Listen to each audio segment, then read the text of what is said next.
On today's episode of Gathering the Kings. Stick it out. In the end, you'll get somewhere. It's that daily grind. You're just going to, for the first 3 years, you're going to grind and you're going to think nothing's improving, nothing's shifting.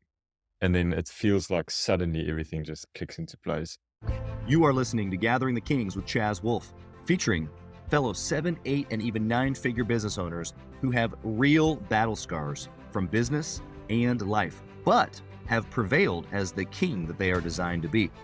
We welcome high-performing entrepreneurs to the stage in order to reveal the real of the real on what it takes to build a successful business today.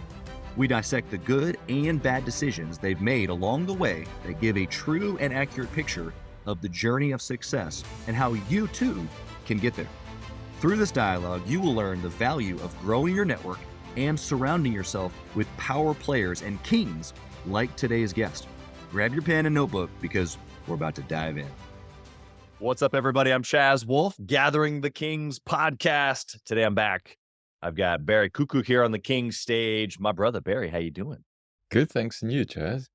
Doing wonderful. It's a Monday. I love Mondays, right? Because we just need to go right back at it super hard again and recharge the hill. I usually I do a little discharging over the weekend, and I had a little birthday party for one of my little girls this weekend. So, fantastic. yeah, it was a great weekend, and we're back at it. But I'm glad to have you here with us, Barry. You've got such a unique background and story and business. I cannot wait to get into this conversation. Tell us what kind of business that you got, my brother. So we have a software as a service business, and we exist to help the smaller companies optimize inventory levels in their warehouses. So generally you find people have too much of the things that don't sell, too little of the things that do sell. They don't have a disciplined ordering process and so on. And so we help them with those kind of analytics to get their business a bit more. Yeah, the software as a service, the old SaaS. Yeah. For somebody who isn't familiar, but I love what you guys do because obviously my involvement over the years in retail, whether it be my retail franchises or just other stores that I've worked for even before I was even old enough, really probably where I should have been. Inventory is a big deal. And keeping organized and knowing what you got, and being able to work through it actually is probably a whole nother level that you guys are able to help with. So I love that. And we've got a lot of retail folks that have been guests on the show. I'm sure there's plenty of retail folks that are listening. So maybe some of them will be a great connection for you. But Barry, I want you to answer this question for me as we get started. It's always my first question. Mm-hmm. And it's why? Why did you build the business? Why are you in business? What's the bigger picture? What's the deeper motivation? I don't know how many different ways I can say it, but what are you doing this for, buddy? So like I said in the beginning, we really do exist to help these companies. So in a previous life, we had a business where we did much of the same kind of thing, but for much larger enterprise type businesses. And that was kind of the world before software as a service, before the cloud, before all of that stuff. Yeah. And we would go and sell a company a $500,000 piece of software and another $500,000 worth of consulting and really help them. And the founders of Netstock we all left that business and did some other stuff. And then we got back together in 2010 and we were like, yeah, let's go do something. But what could we do? And obviously we know this business pretty well. Wow. And we realized that there literally are thousands, probably hundreds of thousands of kind of smaller businesses that have the exact same problem as those big guys, right? Sorry. They also have inventory problems and they also have purchasing problems. All of that same, they have the day-to-day struggle of fighting fires and so on. Right. But if you only have $1 million of inventory in your warehouse, it's basically impossible to buy a $500,000 piece of software, right? Your business is just not at that scale. Right. And so what we wanted to do is help these guys. And I think in 2010, when we started, 3 things really came together that made this possible. So first of all, software as a service became a business model that people started working with and accepted it in the marketplace. Yep. The cloud became something that people started trusting. Before that, even when we started, it was a bit like, "Ooh, are you sure you want to send our data to the cloud?" And these days, everyone just goes, "Yeah, take it all." The cloud became possible. And the third thing was your web browser became a delivery mechanism that was actually useful. Right. And so we started this business to help the smaller guys with a small monthly fee instead of this big upfront fee. And we tried to make the software a lot more user-friendly and easy to adopt than having to have all these consultants come for 6 months and sit in your business to help you. Yeah. And I think what happened, especially if you look at the landscape now, probably in the last 10 to 15 years, there's been this seismic shift in especially retail, but also wholesale, where data became the most important thing. Right. If you look at a company like Amazon, they're probably a data company first, and a goods and a warehousing and a trucking and all that second.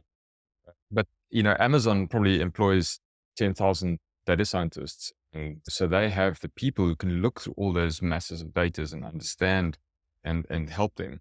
Where the smaller guys they just don't have access to that. It's just impossible for them to even get onto the same playing field, never mind compete. And so it is our mission to really help and arm these little guys with some software to also compete in the market. Jazz, I don't know about you, but I don't want to live in a world where there's Amazon, Walmart, and that's it. I want a diverse ecosystem where lots of people can thrive, and that's really our mission, and it's been our mission from day one. I love that, and you're right. I think that helping that bigger pool is a huge leverage point, and I think also too that there's probably a little bit more fulfillment. It sounds like in that, because you could just go work with a whole lot less companies, probably a lot less headache too, and do the bigger deals, but helping those smaller guys, like you said, really does impact like local communities and local like Absolutely. jobs and all that type of thing. Yeah, absolutely. And that's important. If I look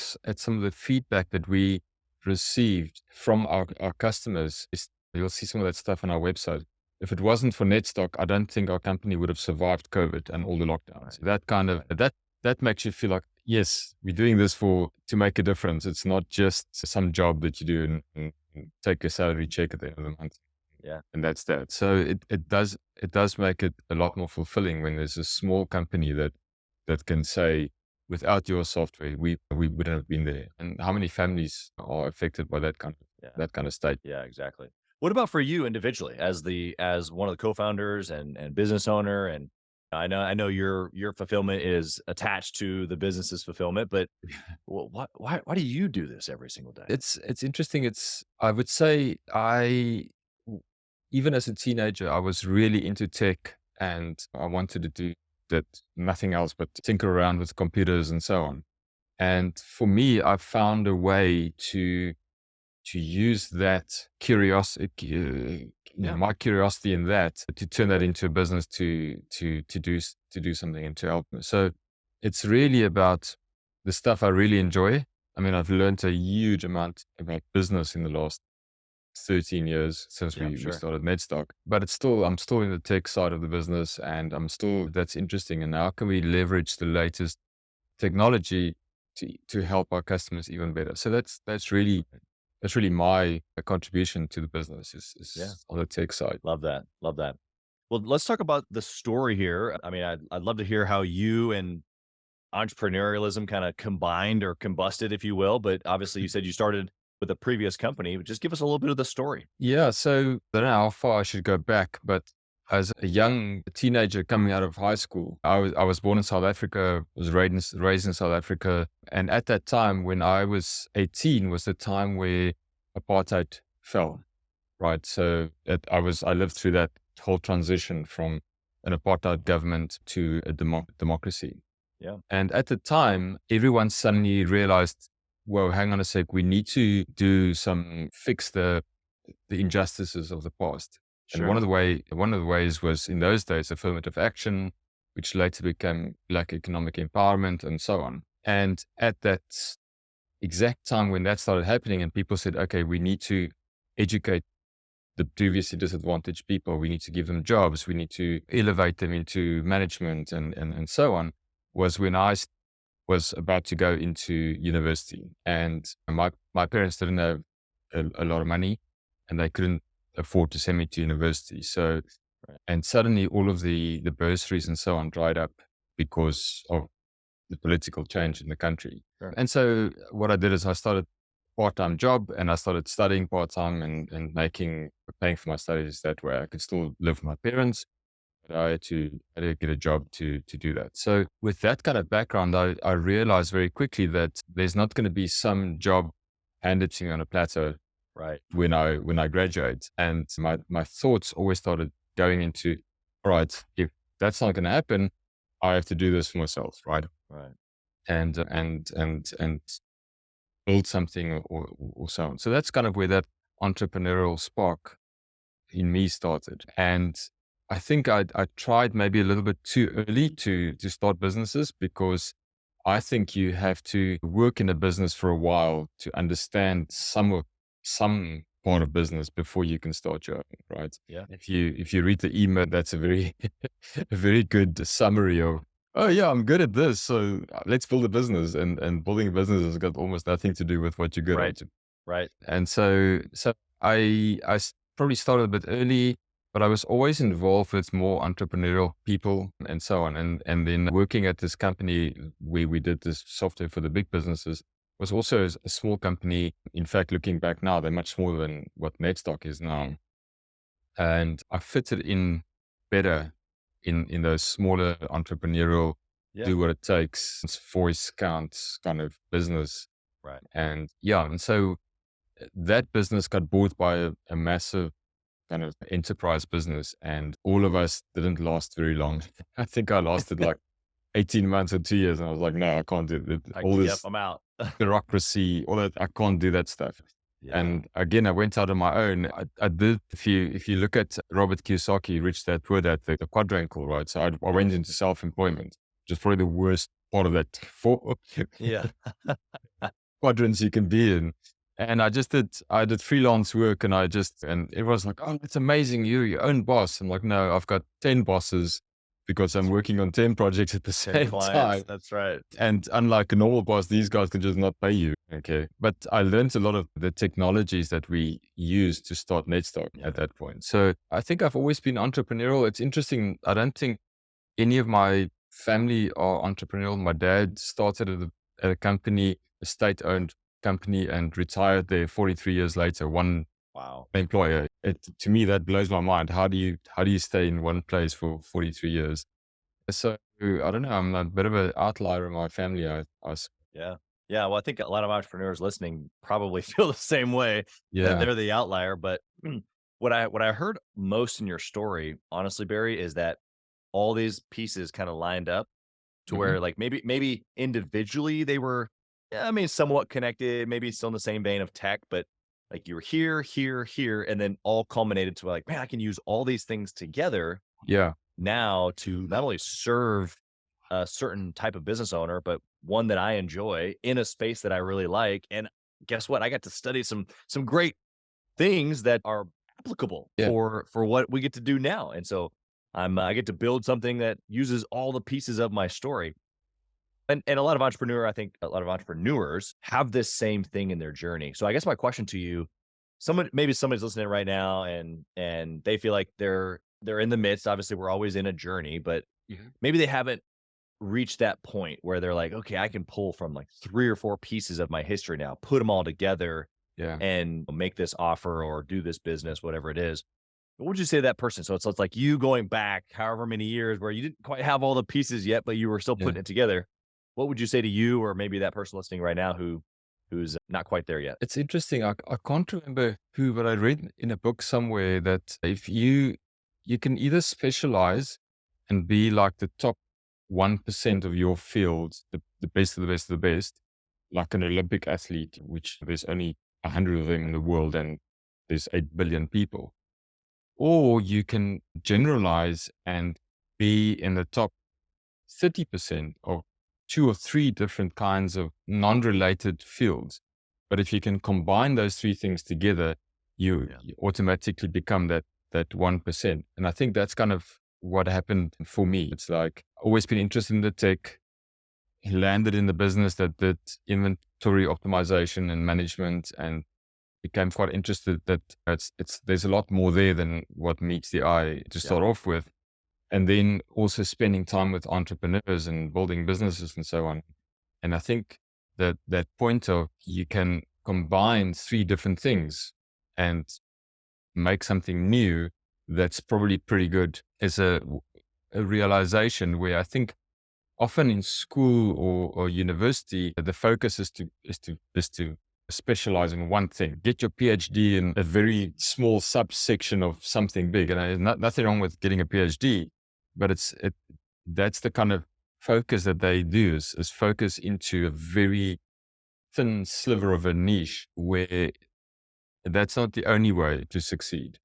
And if you can keep your eyes open and think of how can I apply this in this field, a different field, I think Right. there's some opportunities there Yeah. to do something in life. I love that perspective. I think that even in my own journey, I can look back and whether it's retail or real estate or sales or operations, inventory, like all these different areas where I'm like, okay, well, these are all very different. But when you Yes. put them all together, you're like, oh wow, I can have a conversation with any entrepreneur in Mhm. any industry just like this Yeah. and have an amazing conversation because I've not done it all per se, but I've done a bunch. So it's like, Yeah, wow, I can have an absolutely. intelligent conversation across the board. Interestingly enough, guys like Barry say the same thing. Pull out the three things that I've done in my past and be able to kind of push them forward to the next version of myself. So I guess the encouragement for the listener is whether they've realized it or not, that they're building those 2 or 3 or 4 blocks. And then Mhm. eventually at some point you can look back and go, okay, well, let me take those couple of blocks, put them together, see what that builds. Yeah. And sometimes it's not even that conscious. I I'm in awe of the unconscious mind, Oh right? yeah.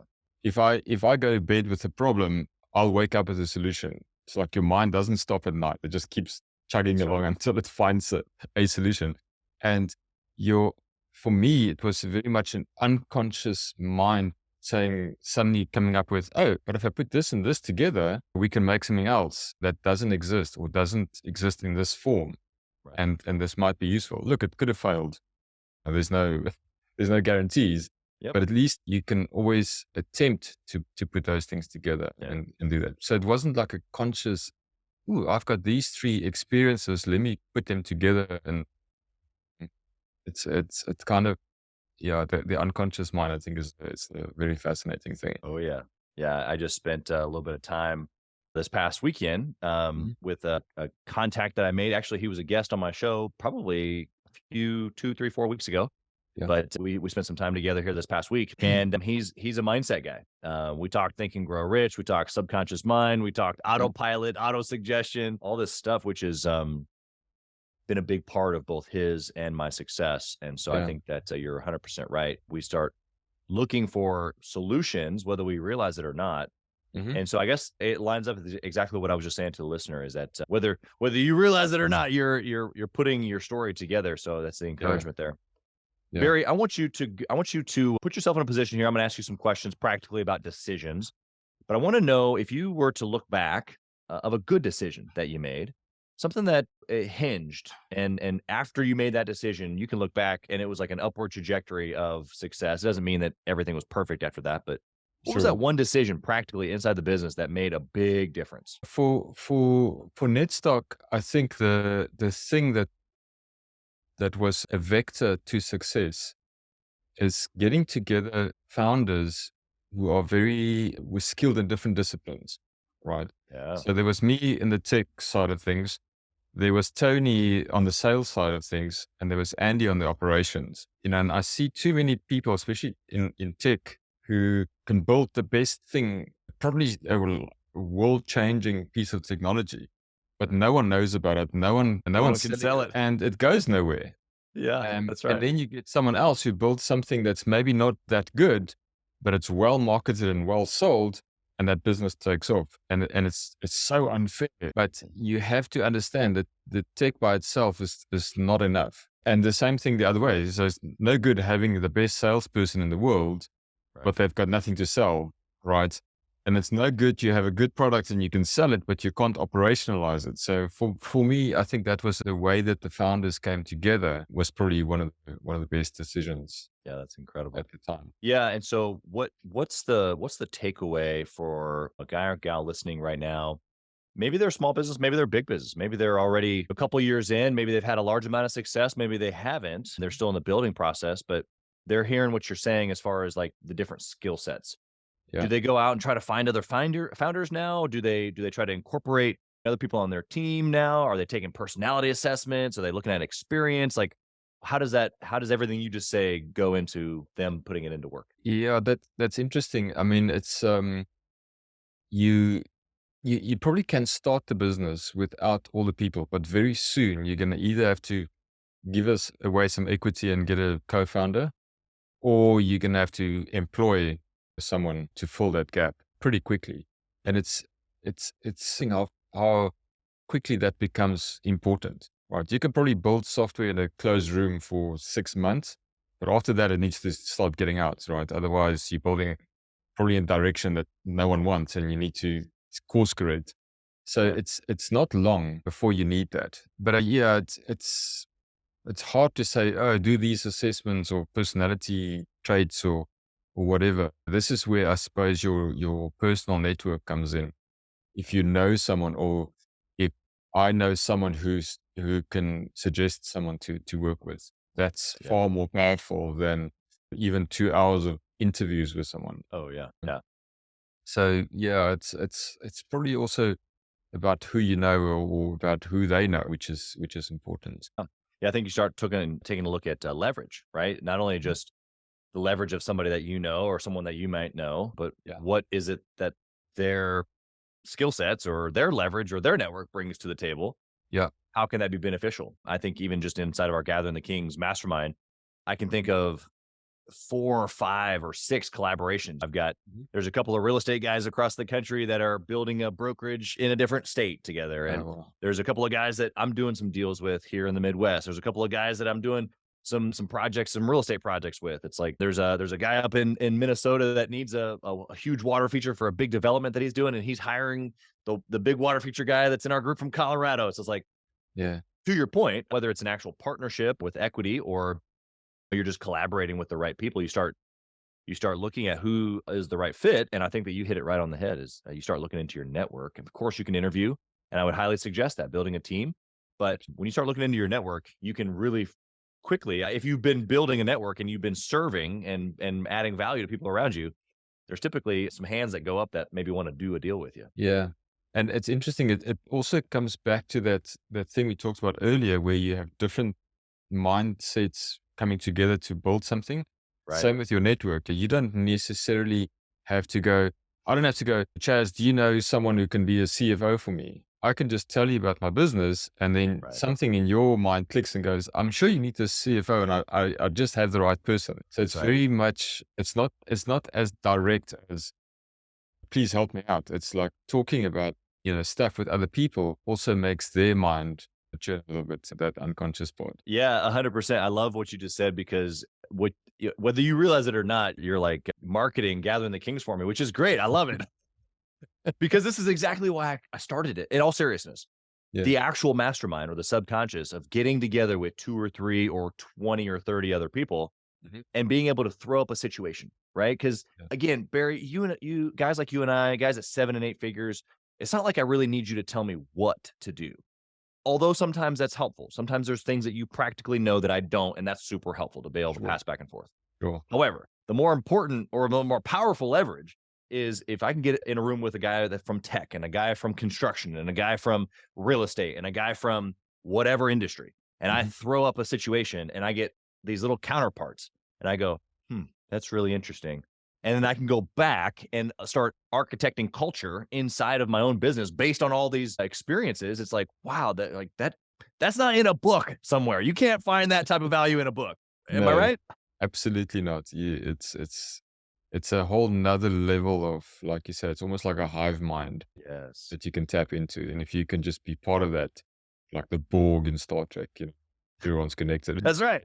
That's right. Exactly. Well, and the beneficiary of each of those moves is the collective. It's not just the Yes. one guy who is throwing up the situation. It's the whole room that gets to hear the whole room. So love Absolutely. that perspective.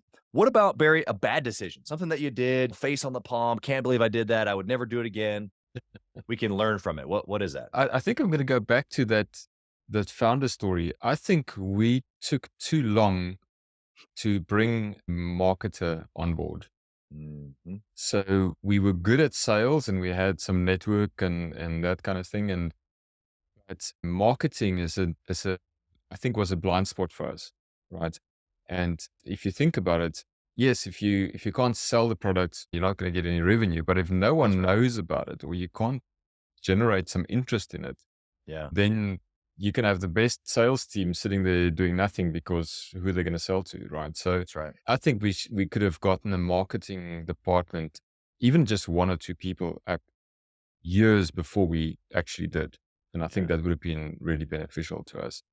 Yeah. To have done it that way. Yeah, I think that I agree with you, not only just from my experience in business, but also just being able to see other businesses Mhm. on this show, as well as just the hundreds of others that I've encountered, that a lot of times you just needed more attention. I mean, I Right. could even say the same thing about myself. It's like, here we are building a podcast. It kind of just started just to help people. And Yeah. now it's like, well, wait a second here. More people knew about the show, then more people know about just all the things that I'm connected to. It's marketing. And Yeah, so it I think that, absolutely is. tell me if you agree with this, Barry, because I think, at least for me, here's a lot of my holdup when it comes to marketing is that marketing feels like, I don't know, it's the slimier version of sales. Like you think sales, you think used car salesman, and like, and I've been in long enough in sales where as long as you do it ethically and you have a process, you can actually serve and you can help people. That's all good. Yeah. But over here, there's like this whole new wave of quote unquote salespeople now in the marketing area, especially online. And you're Mhm. like, look, this is just oil, right? Like it sounds really good. And then when you get in there, the system, the program doesn't actually help me do my inventory, or it doesn't help in all the areas. And so it's like, gosh, dang it, I need another tool to couple with this tool. Or you get into a mastermind group and it's like, you know what? This is not exactly what I thought it was going to be. It's just really good marketers out there. Yeah. But then it's like the reverse. So guys like me, it's like, we hesitate on the marketing. Maybe you would agree with that? Yeah, I think that's, especially if you're a technically minded person, coming back to the E-myth idea, is engineers don't like salespeople and they don't like marketing people, right? Because what's their exposure? The exposure is someone phones them out of the blue and go, "Hey, I've got this new insurance for you," right?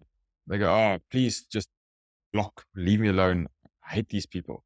Or they browsing the web and there's all these ads and it's irrelevant stuff. And it's so for them, for technically minded people, marketing and sales are just, it's all BS. Right? We don't need that. Right. So I think that is the kind of mindset that keeps you from venturing into that. And because I didn't know what marketing was all about, especially on the internet, right? I knew there was a thing called Google Ads Right. and there was banners and that kind of stuff, but I didn't really understand how it all worked Right. until we got someone into the business and she started explaining it and she was like, "This is how we do this and this is why we do this." And you're not lying. You're tailoring the message so that it lands at your audience. Yeah. If you say the same thing in their language, they will resonate, right? So it's like those kinds of things, which I was pretty oblivious. Give me a piece of code and I can reason about it. But give me a person and it's a whole different story. And never mind, give me a million people that trying to show the same message to. Yeah, that's right. No, I think that's where that hesitation comes from. Is people are often on the wrong end of or bad marketing, bad sales. And they go, "I never want to do that. My business is going to be ethical." Yep. Yeah. And dead. And dead. Yeah. So it's a education I think a lot of entrepreneurs need to go through. Yeah. I want to make sure the listener just heard you. You said it and we were both laughing about it, but I want to make sure is that even though the person listening right now may not be the person to sell or the person to market, you Yeah. said you had to go find somebody. Not only just that, even inside of that, as you learned what they knew, you now knew the value of being able to market, not only just because it was reaching more people. Okay, fine. We get that logically, but it is a language. Marketing is a language. Sales is a language. Yeah. And if you don't press into those things, you said the business is going to die. Or it's just going to always stay so small to where you're just kind of just over and over and over doing the same things, kind Yeah. of always hitting the same ceiling because you kind of have to break through with a pipeline. It's like if you're just not filling the pipeline with more and more and more eyeballs, which then turn into more and more sales, You have no real processes that you need. You have no real hiring that you need. You don't need to fill out anything on the back end because you don't really have much of a business. Would you agree? Yeah, absolutely, absolutely. And that's the issue, right? You can be the hamster on the wheel. And I know a lot of entrepreneurs who really live from month to month, right? Every month it's a worry. Are we going to be able to make payroll this month? Right. Right. And I think when you're in that mindset, it's also very difficult to say, you need to spend $100,000 on marketing. I Right. go, what's my return going to be? I don't I know, don't know. but it's probably going to be good, but we don't know. Right. Right. So it's very tough to get your mind around that kind of thing. Or when the first time I employed someone who earned a lot more money than me, right? That's quite a mind shift. But those people are so worth it. And that's what you need to like change. If you want to get through that ceiling, you have to start thinking in a different way. Yeah, I love that. Barry's giving you guys some major nuggets here right now. So I hope that you guys are paying attention. I want to go over to the speed round here. My first question in the speed round is always KPI related. I Yeah. say it like this, Barry. I want to know if you could only pick one thing to track forever and ever and ever, what would that one thing be? Oh, it's an unfair question, but I would say You're right. It is. gross dollar retention. Ooh, okay. Give us some deets on that. So in a SaaS business, obviously you live on your recurring revenue, right? That's what it's all about. But if you have what we call a leaky bucket, in other words, your customers churn and Yep. you lose that recurring revenue, you either have to make a lot more sales to keep the level at least the same, or it's slowly gonna drain out. So gross dollar retention really is about the the value of my recurring revenue 1 year ago. How much of that did I retain? So if my recurring revenue was $1,000 a month 1 year ago, and I now have $900 a month of that revenue left, hmm then my gross dollar retention is 90%. And if you can get that as close to 100 as possible, your business will be in a good shape. Of course, there's net dollar retention that goes with that, but you ask for one KPI. So No, that's good. Yeah, yeah. You can, I guess, filter down in your decision-making metrics what those other ones would be. What would you say to the company listening right now who maybe doesn't have monthly reoccurring, but maybe services people what they think is one time, but it's like maybe once every 2, 3, 4 years. Maybe they're selling a house, maybe they're Yeah. building a deck. How does that person incorporate your thought process? I suppose if you can sell to the same people again and again, right? So if you can have a business that you sell a house to someone, but guess what? Anyone who's a homeowner knows I'm going to need someone to fix that toilet probably in the next 3 months, right? So maybe you can be the broker to the plumber or the electrician and the general constructor and so on. How can you be the trusted advisor for that client Right. so that when they need other services, they'll come back to you? And if you do that well, when they want to sell their house, guess who they're going to go to, right? They're not going to go to someone else. They're going to go, I trust Chaz. I want to go back. So that's going to be important. It's a relationship, I think. Yeah, you're 100% right. Because eventually they do sell their house or their mom buys a house or their Yeah, whoever. absolutely. And that relationship is what will make the difference. Mhm. And so, whether the relationship pays you seemingly once or if it pays you every month, either way, whether it's a recurring business model or whether it's a one time quote unquote, Mhm. we know it's not one time, but the one time Yeah. sale, both ways you're creating an experience to keep the level of value high. Do you do any specific like one or two things, or maybe it's mindset on the back end to keep that percentage as close to 100% as you possibly can? Yeah. So for us, it's all about our customer success. So we've got teams across the world whose only job it is to make our customers successful, right? So we learned early on that if you can onboard a customer properly, they will be sticky for a long time. But if you just throw them a piece of software and go figure it out, Mm, they're going to churn. So number one is the onboarding experience. It's the most important thing. Once the customer's onboarded, they get to that first value. So we track that time to first value.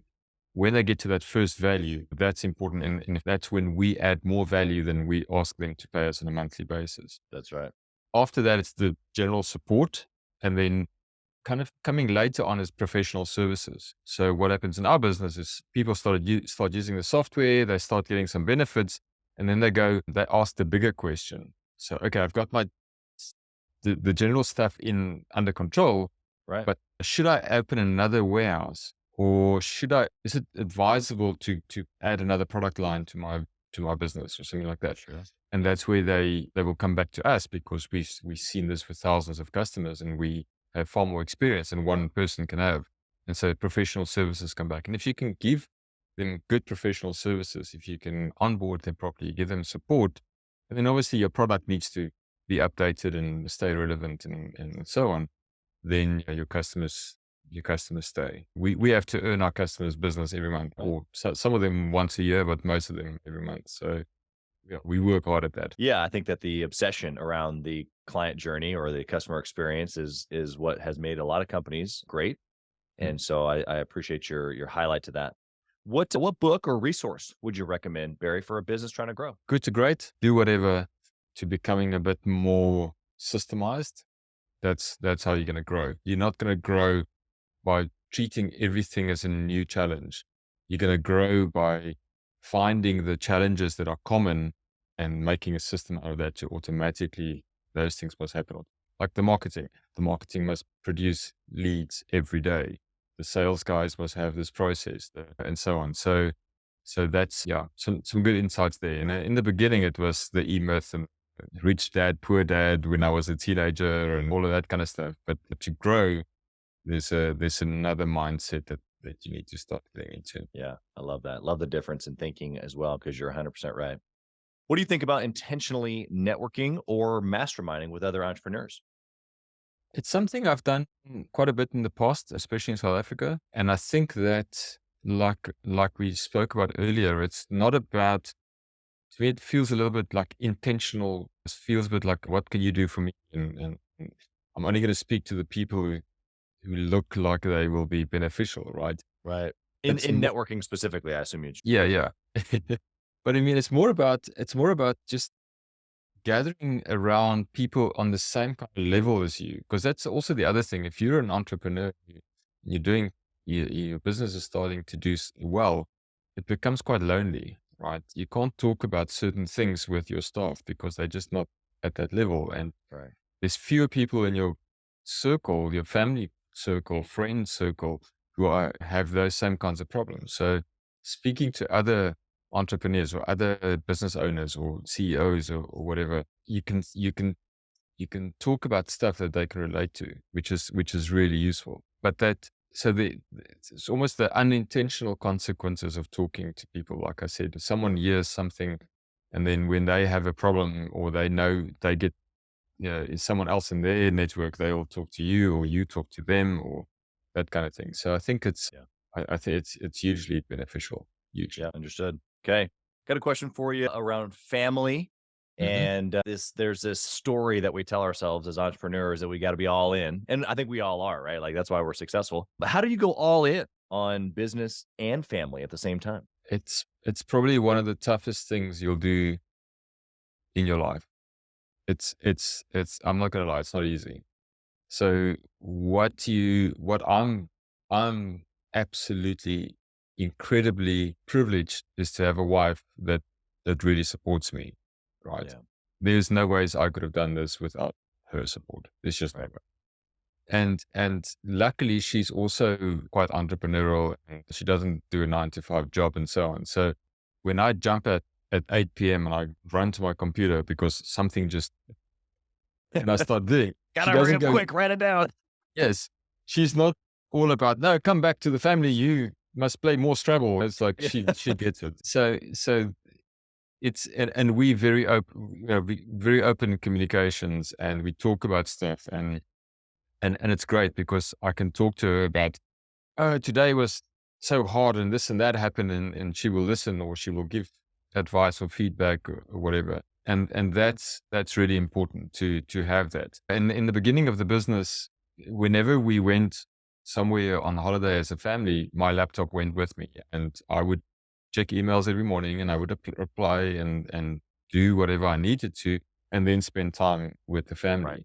Right. And that's just the way it is. And I remember one day I was sitting in a coffee shop in Cape, one of the most beautiful cities in the world, if you don't know. And so it's the coffee shop, a small road, and then the beach and the sea. And I was like looking out over the beach, and I was like typing on my computer, and someone walked in and he said to me, I didn't know this person, right? Very derogatory. You shouldn't be working. You should be enjoying the view and the thing. And first I was a bit taken aback. It's like, who are you? And who are you to tell me what to do? Yeah. Then I said to him, don't you think it's an amazing privilege I have that I am able to do my job without having to sit in a cubicle somewhere? I can do that right here on the beach, right? So you can look at the same situation in two ways. That's right.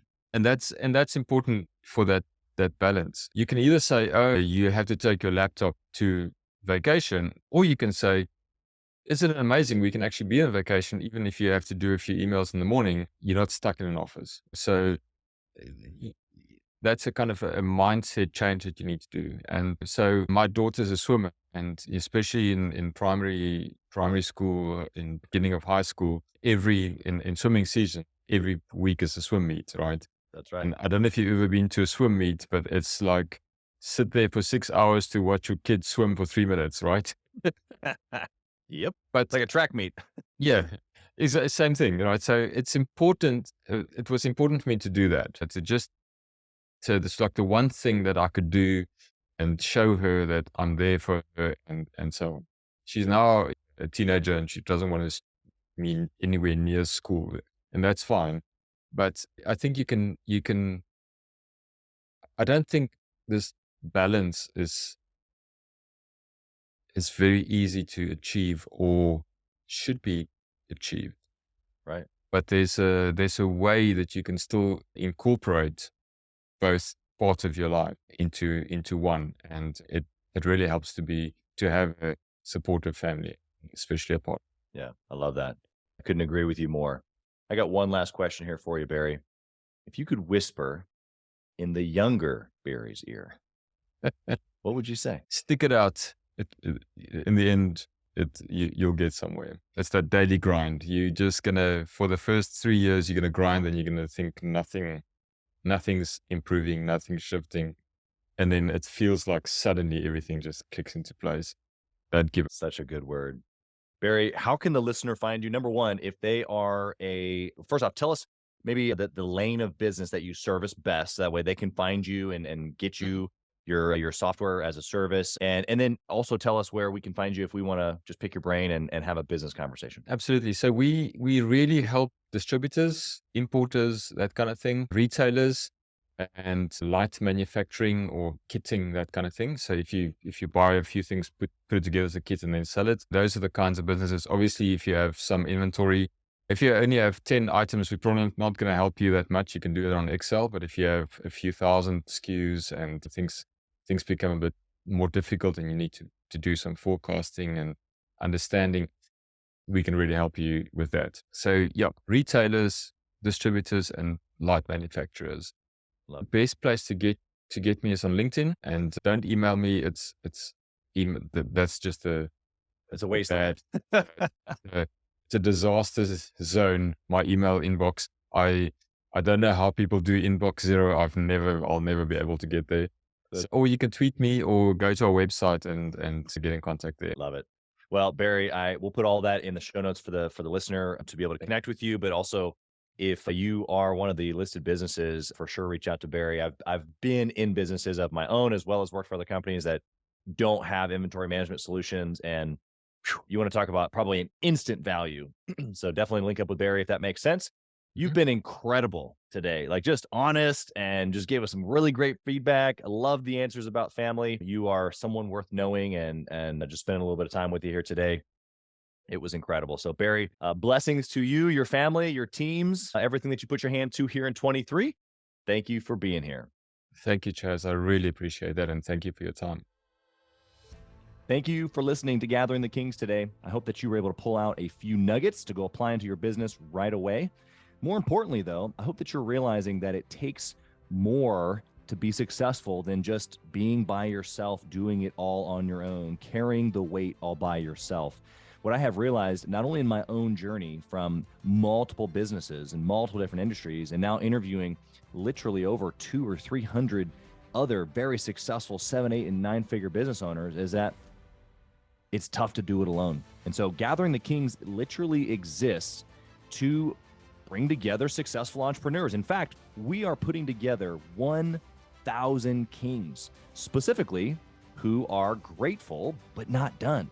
We're intentionally assembling kings who fight tooth and nail for their business, family, and communities. And here's what we believe, that in the pursuit of excellence in those areas, that it ignites within us the responsibility to govern power and forge a lasting legacy. So if that relates and resonates with you, and you know that you need people around you, sharp, qualified, other very successful business owners, I want you to go to gatheringthekings.com. I want you to take a look at what we're doing and see if it makes sense for you to be part of our pursuit to 1,000 kings.